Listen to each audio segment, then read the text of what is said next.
Day special. Let's mic day special.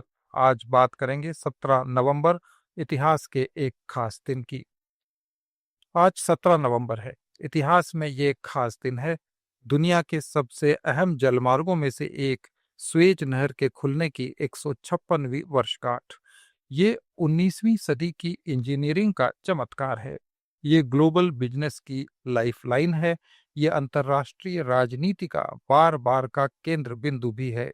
छात्रों और इतिहास के विद्यार्थियों के लिए ये सिर्फ एक तारीख नहीं है, ये भूगोल, अर्थशास्त्र और जियोपॉलिटिक्स की पूरी केस स्टडी है। 17 नवंबर 1869 को स्वेज नहर का औपचारिक उद्घाटन हुआ था।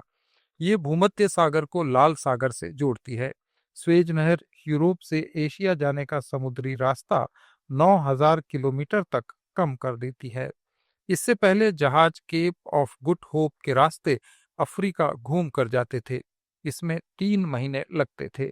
1869 के बाद इसमें सिर्फ 3 हफ्ते लगने लगे। इसके पीछे फ्रांसीसी राजनयिक और इंजीनियर रेनाल्ड दे लेसेप्स थे। स्वेज नहर को बनने में 10 साल लगे। 15 लाख मजदूरों ने दिन रात काम किया। इसकी फंडिंग फ्रांस और मिस्र ने मिलकर की। इसका आर्थिक असर क्रांतिकारी था। स्वेज नहर ने शिपिंग का खर्च 40% तक कम कर दिया। ये साम्राज्य की नस बन गई।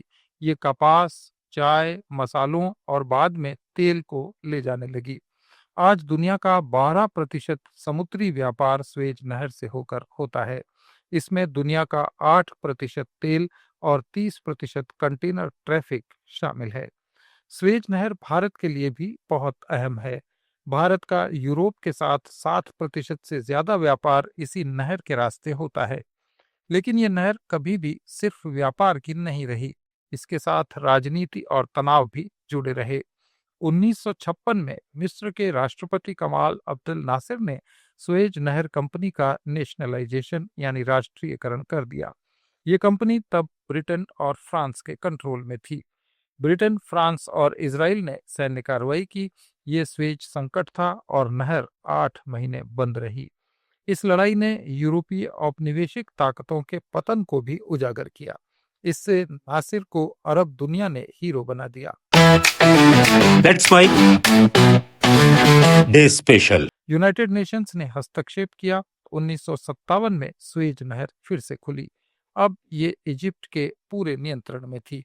ये उपनिवेशवाद के बाद का ऐतिहासिक पल था।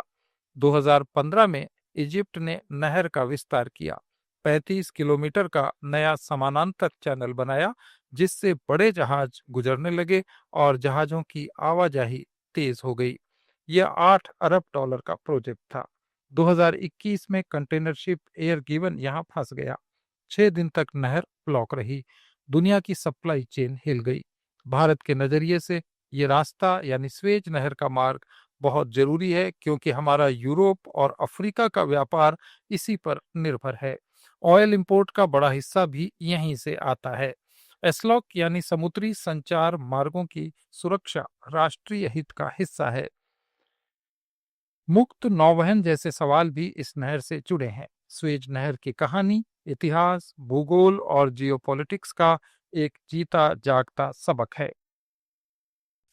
आप सुन रहे थे let's mic more than radio. Follow कीजिए हमें हमारे सोशल मीडिया प्लेटफॉर्म्स पर। It's time for news. It's time for more than radio. Presenting the first radio news app, Let's Mic. Let's Mic, a news-based app on your phone where you get to watch and listen news, talk shows, interviews, radio show podcasts. On Let's Mic, you get all relevant information of TV, print, radio, podcast, and digital. Let's Mic talks about every segment of life.